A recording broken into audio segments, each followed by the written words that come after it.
Hello everyone, मैं मिथुन सिंह स्वागत करता हूं आप सभी का। आशा करता हूं आप सभी बहुत अच्छे होंगे।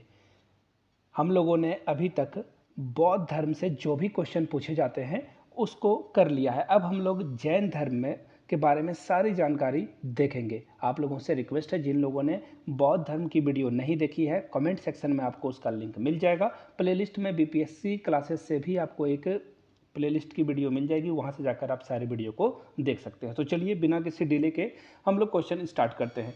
जैन धर्म में कुल कितने तीर्थकर हुए हैं, आपको बताना है। जैन धर्म में कुल कितने तीर्थकर हुए थे? तो देखिए इसका सीधा सीधा आंसर है 24। जी हाँ, 24 तीर्थकर थे। और जो आखिरी वाले तीर्थकर थे जिनका नाम है महावीर स्वामी। आप लोगों से रिक्वेस्ट है, पहले तीर्थंकर कौन थे उनका नाम आप लोगों को नीचे कमेंट सेक्शन में लिख देना है। एक और बात आप लोगों को लिखनी है, टोटल मैं 25 या 26 क्वेश्चन कराऊंगा, तो 26 में से कितने क्वेश्चन आप लोगों के सही हुए वो नीचे कमेंट करके आप लोग जरूर बताइएगा। चलिए अगले क्वेश्चन की ओर बढ़ते हैं। जैनियों के पहले तीर्थंकर कौन थे? जी हाँ, जैन धर्म के पहले तीर्थंकर कौन थे, मैंने अभी आप लोगों से पूछा था। तो देखिए इसका जो करेक्ट आंसर होगा वो होगा ऋषभ देव। और अब आप बोलो कि ऋषभ देव तो यहाँ है ही नहीं। जी हाँ, उसका रीज़न भी है, क्योंकि ऋषभ देव का एक और नाम था जिसे आदिनाथ के नाम से जाना जाता है। यानी कि ऋषभ देव का एक और नाम क्या है? आदिनाथ। याद रखिएगा, एग्जाम में ये भी पूछा जा सकता है, ऋषभ देव का एक और नाम क्या है। तो आप फटाफट बता दोगे कि ऋषभ देव का एक नाम आदिनाथ भी था। चलिए आगे बढ़ते हैं अगले क्वेश्चन की ओर। नेक्स्ट क्वेश्चन आपके सामने ये रहा। निम्नलिखित में से कौन जैन धर्म के असली संस्थापक माने जाते हैं? यानी कि जैन धर्म का असली ओरिजिनल वाला संस्थापक कौन है, फाउंडेशन रखने वाले जो मेंबर हैं वो कौन थे? तो इसका सीधा सीधा जवाब है महावीर स्वामी। जी हाँ, ऋषभ देव पहले थे, लेकिन जैन धर्म को बिल्कुल प्रचार प्रसार करना और इनको पॉपुलैरिटी महावीर स्वामी के कारण ही मिल पाई है। जैन धर्म के बारे में आप जैसे ही सुनते हो आपके मन में क्या आता है? महावीर स्वामी का नाम आता है। आगे बढ़ेंगे अगले क्वेश्चन की ओर। महावीर स्वामी का जन्म कहाँ हुआ था? तो देखिए मैंने बौद्ध धर्म में आप लोगों को बताया था कि कपिल वस्तु के लुम्बिनी में गौतम बुद्ध का जन्म हुआ था, लेकिन कुंडल ग्राम में, याद रखिएगा, कुंड ग्राम में जो है महावीर स्वामी का जन्म हुआ था। अब देखिए क्वेश्चन एक और भी पूछा जा सकता है या क्वेश्चन को बढ़ाया जा सकता है, मैंने नहीं बढ़ाया, मैं यही आपको बताने की कोशिश करूंगा। 540 ईसा पूर्व, जी हाँ 540 ईसा पूर्व जो है, एक मिनट, जी हाँ ये देखो 540 ईसा पूर्व जो है कुंडग्राम में महावीर स्वामी का जन्म हुआ था। याद रखिएगा इस बात को। कहाँ पे? वैशाली में। कुंडलग्राम के कहाँ पे? वैशाली में। टू बी प्रिसाइज, अगर जैसे लुम्बिनी है गौतम बुद्ध का, तो वैशाली है इनका। याद रखिएगा इन चीज़ों को, कोई भी डाउट हो तो नीचे पूछ लेना है। एक और बात, हम लोग मृत्यु के बारे में अलग से भी पढ़ेंगे, क्वेश्चन उस पर भी होगा, लेकिन इनकी मृत्यु जो है वो पावापुरी में हुई थी। एक्चुअली ऑप्शन था तो मैंने सोचा कि आपको यहीं पे जो है उसके बारे में जानकारी दे दूँ। मृत्यु जो है वो कहाँ हुई थी? पावापुरी में इनकी हुई थी। कब? 468 ईसा पूर्व में। मैं फिर से एक बार बता दूंगा जब वहाँ पे हम लोग जाएंगे, ताकि आपको फिर से एक बार रिकॉल चीज़ें हो जाए। चलिए आगे बढ़ते हैं अगले क्वेश्चन की ओर। क्वेश्चन नंबर 5, महावीर का जन्म किस क्षत्रिय गोत्र में हुआ था? देखिए अगर आपने गौतम बुद्ध के बारे में पढ़ा था तो देखिए शाक्य, जी हाँ, महावीर स्वामी का जो क्षत्रिय गोत्र है वो अभी हम लोग पढ़ेंगे, लेकिन ये जो शाक्य है ये बुद्ध का, गौतम बुद्ध का जो ये था गोत्र था। याद रखिएगा इस बात को। अब देखिए इसका राइट आंसर क्या है? इसका जो राइट आंसर है दोस्तों वह हो जाएगा ग्रातिक। यहाँ पे देखो ऑप्शन डी में आपको दिखेगा, ग्रातिक कुल के क्षत्रिय गोत्र में महावीर स्वामी का जन्म हुआ था। एक और बात याद रख लेना है, इनके बचपन का नाम, महावीर स्वामी के बचपन का नाम क्या था? एक मिनट, महावीर स्वामी के बचपन का नाम क्या था? वर्धमान था। वो अभी आगे हम लोग भी पढ़ेंगे। और गौतम बुद्ध का बचपन का नाम क्या था? सिद्धार्थ था। चलिए आगे देख लेते हैं। महावीर की माता का नाम क्या था? देखिए मैं आप लोगों को फिर से एक बार रिकॉल करा देना चाहता हूँ। गौतम बुद्ध के माता का नाम था प्रजापति गौतमी, जो कि उनकी सौतेली माँ थी, जिन्होंने जो है उनको पालन पोषण करके आगे बढ़ाया था। फिलहाल यहाँ जो राइट आंसर है, महावीर स्वामी के बारे में हम लोग पढ़ रहे हैं। महावीर स्वामी की माता का नाम था त्रिशला। क्या था? त्रिशला। बचपन का नाम सिद्धार्थ। और इनकी पत्नी का नाम क्या था? यशोदा। और इनके पिता का नाम क्या था? सिद्धार्थ था। सिद्धार्थ महावीर स्वामी के पिता का नाम था, याद रखिएगा। सिद्धार्थ गौतम बुद्ध के बचपन का नाम और महावीर स्वामी के पिता का नाम था। अब इनकी बेटी का नाम जो था अनुजा प्रियदर्शनी, यहाँ से आप लिख लीजिए इसे, ये इनकी बेटी थी। और यशोदा जो थी इनकी पत्नी थी। ये भी क्वेश्चन एग्जाम में पूछा जाता है, तो इनको जरूर आप ध्यान में रखिएगा। और अभी आपको लग रहा है कि सब कुछ आसानी से हो रहा है, लेकिन देखना आप कंफ्यूज कर जाओगे, तो इनको अच्छे से आपको अपने दिमाग में फिट कर लेना है। अनुजा प्रियदर्शनी इनकी बेटी थी, लेकिन माता का नाम क्या है? त्रिशला। ऑप्शन ए आपका क्या होगा? करेक्ट हो जाएगा। चलिए आगे बढ़ते हैं अगले प्रश्न की ओर। महावीर की मृत्यु कहाँ हुई थी? मैंने आपको बताया था पावापुरी में महावीर स्वामी की मृत्यु हो गई थी। तब उनकी आयु क्या थी? 468 ईसा पूर्व। 468 ईसा पूर्व कहाँ पे हुई थी? पावापुरी में। याद रख लेना है इन चीज़ों को। पावापुरी किस राज्य में स्थित है? नीचे कमेंट करके आप लोग बताइएगा। आप लोगों के लिए मैंने होमवर्क छोड़ा। आगे देखिए नेक्स्ट क्वेश्चन की ओर हम लोग बढ़ते हैं। अगला क्वेश्चन ये रहा, महावीर का मूल नाम क्या था? मैंने बोला, आप लोगों को बताया भी था, महावीर स्वामी के मूल नाम या फिर बचपन का नाम जो था वो क्या था? वर्धमान, यानी कि 20 का राइट आंसर हो जाएगा। याद रखिएगा, 20 द राइट आंसर। चलिए अगले क्वेश्चन की ओर हम लोग बढ़ते हैं। नेक्स्ट क्वेश्चन, जियो और जीने दो किसने कहा था? गौतम बुद्ध ने, महावीर स्वामी ने, महात्मा गांधी ने, या विनोबा भावे ने?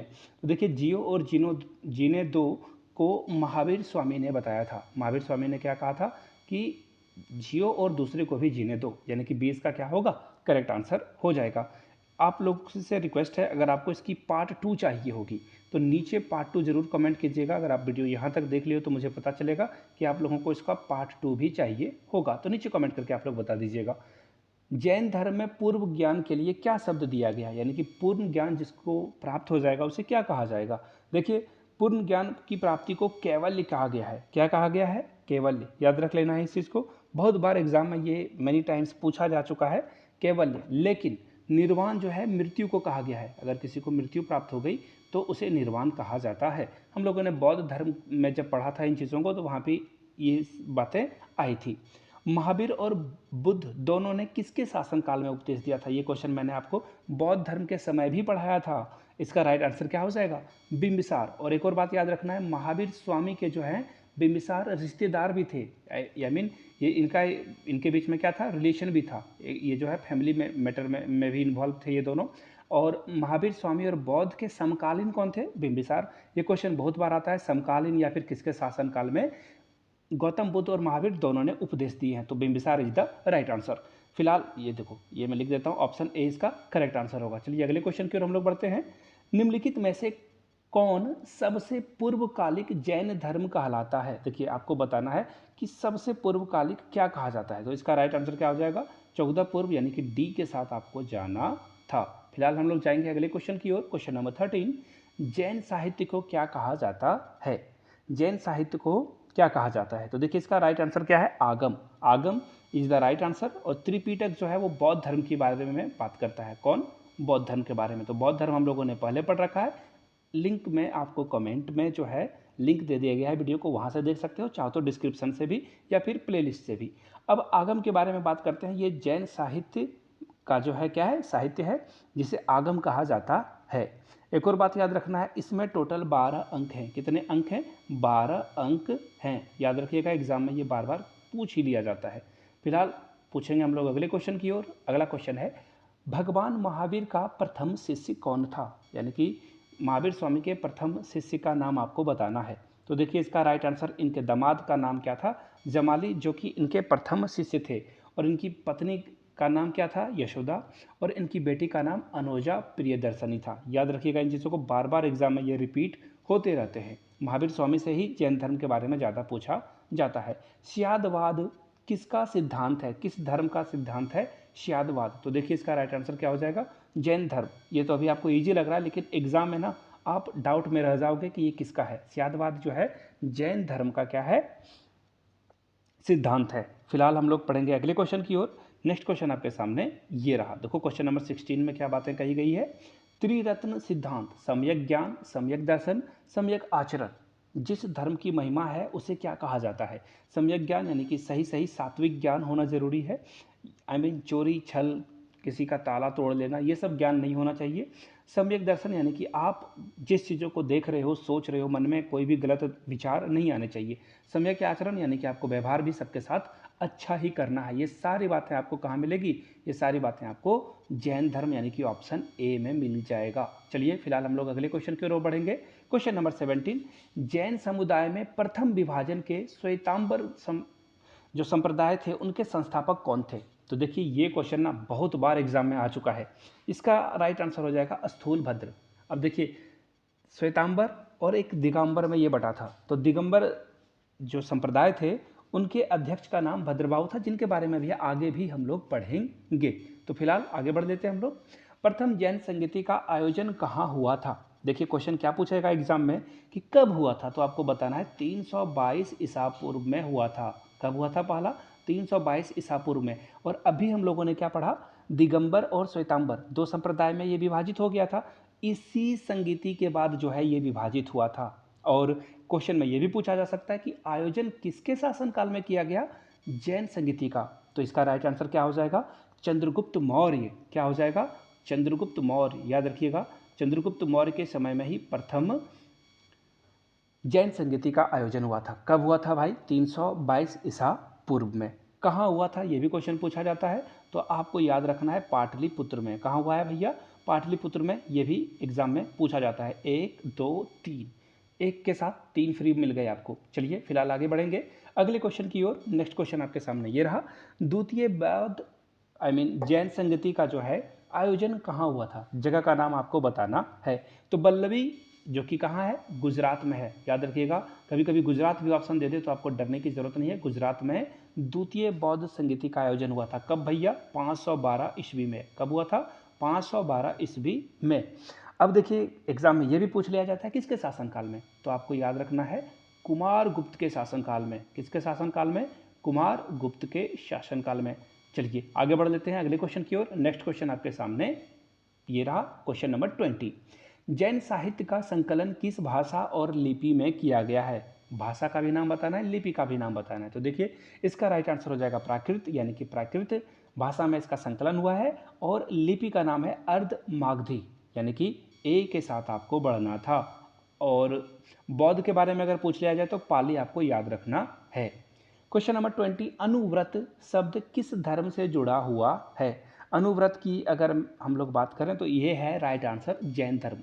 अनुव्रत जो है वो डी इसका राइट आंसर हो जाएगा। फिलहाल जाएंगे 22 की ओर। महावीर की मृत्यु के बाद जैन संघ का अगला अध्यक्ष कौन हुआ? तो देखिए टोटल 11 लोग थे, जिसमें से एक ही जीवित बचा था, जो कि जैन संघ की स्थापना के समय 11 लोग थे, उनमें से एक जीवित बचा और वही अगला अध्यक्ष यहाँ पे घोषित हुआ था। उसका नाम क्या था? उसका नाम था सुदमन। 20 का राइट आंसर हो जाएगा, ये याद रख लीजिएगा। अकेला जीवित व्यक्ति था। क्वेश्चन ये भी ट्विस्ट करके पूछ लिया जाता है। जैन ग्रंथ कल्पसूत्र की रचना किसने की थी? बहुत इंपॉर्टेंट क्वेश्चन। कल्पसूत्र की रचना किसके द्वारा की गई थी? तो यही है भद्रबाहु, जिसने दिगंबर संप्रदाय की स्थापना की थी। श्वेतांबर का किसी और ने किया था, आपको याद होगा। चलिए आगे बढ़ते हैं। जैन तीर्थकर पार्श्वनाथ द्वारा प्रतिपादित 4 महाव्रतों में महावीर स्वामी ने 5वें महाव्रत के रूप में क्या जोड़ा? सबसे पहले 4 के बारे में पढ़ लेते हैं। 4 क्या क्या है? सबसे पहला है अहिंसा, यानी कि किसी के साथ मारपीट नहीं करना है, झगड़ा नहीं करना है, पहली बात। दूसरा है हमेशा सत्य बोलना है, जो कि अभी के समय में दोनों नहीं हो रहे हैं, सत्य बोलना है। तीसरा है एक मिनट में पहले लिख देता हूँ। अपरिग्रह, मतलब कि आपको ज़रूरत से ज़्यादा खाने से पहनने के अलावा कोई और चीज़ की ज़रूरत होती है, उसे परित्याग करना, यानी कि ज़रूरत से ज़्यादा संपत्ति का जो है अर्जन करने की ज़रूरत नहीं है। जितने में आप खुश हो, खा सकते हो, पहन सकते हो, उतनी, मतलब ऐसे आप समझ लो कि ज़रूरत से ज़्यादा चीज़ों को एकत्रित करने की मनाही है जैन धर्म में। आखिरी क्या है? असत्य, यानी कि चोरी नहीं करना है, चोरी नहीं करना है। ये सारी बातें कहाँ पे? जैन धर्म में बताई गई है। तो 5वें के रूप में जो पार्श्वनाथ थे उन्होंने क्या जोड़ा था? सॉरी, महावीर स्वामी ने क्या जोड़ा था? इन लोगों ने 4 जोड़ रखे थे, उन्होंने ब्रह्मचर्य को जोड़ दिया, यानी कि ब्रह्मचर्य का भी पालन करना अनिवार्य कर दिया गया था। किसमें? जैन धर्म में। चलिए आगे बढ़ते हैं। महावीर स्वामी के भिक्षु संघ की प्रधान कौन थी? उनका नाम आपको बताना है। तो देखिए इसका जो राइट आंसर होगा वो होगा चंदना। सी इसका राइट आंसर होगा, याद रख लीजिएगा, त्रिशला मत मार देना, ठीक है। चलिए, प्रसिद्ध दिलवाड़ा का जैन मंदिर कहाँ स्थित है? प्रसिद्ध दिलवाड़ा का जैन मंदिर कहाँ स्थित है? ये राजस्थान में स्थित है। और आपको देखिए ऑप्शन भी देखो, सारे राजस्थान के ही शहरों के नाम आपको दिखाई दे रहे होंगे, लेकिन ये तीनों ऑप्शन इनकरेक्ट है। सही आंसर है आपका माउंट आबू। कौन सा राइट आंसर है? माउंट आबू। अब जाते जाते मैं आप लोगों से रिक्वेस्ट करता हूं कि आप लोगों को नीचे ना कमेंट करके महावीर स्वामी के बचपन का नाम, महावीर स्वामी के पिता का नाम, महावीर स्वामी के दामाद का नाम और इनकी माताजी का नाम आप लोगों को नीचे कमेंट सेक्शन में लिख देना। ये 4 क्वेश्चन मैंने आप लोगों के लिए होमवर्क छोड़ा। आपने कितनी पढ़ाई करी और कितने चीज़ों को अपने माइंड में फिक्स करके रखा है, नीचे कमेंट करके बताइएगा। वीडियो को यहाँ तक देखने के लिए आपका बहुत बहुत शुक्रिया। अपने दोस्तों रिश्तेदारों तक इस वीडियो को ज़्यादा से ज़्यादा शेयर करें और उन तक ये जो इन्फॉर्मेटिव क्लास है वो ज़रूर पहुँचा दें। चलिए इसी तरह से क्लासेस आती रहेगी। आप लोगों से रिक्वेस्ट है, प्लेलिस्ट को चेकआउट करते रहिएगा, वहाँ पे क्लासेस अपडेट होती रहेगी। नए हो, पहली बार चैनल पे आए हो, चैनल को सब्सक्राइब कर लेना है, घंटे वाला बटन दबा देना है और इस वीडियो को ज़्यादा से ज़्यादा लाइक और शेयर कर देना है। Thank you so much.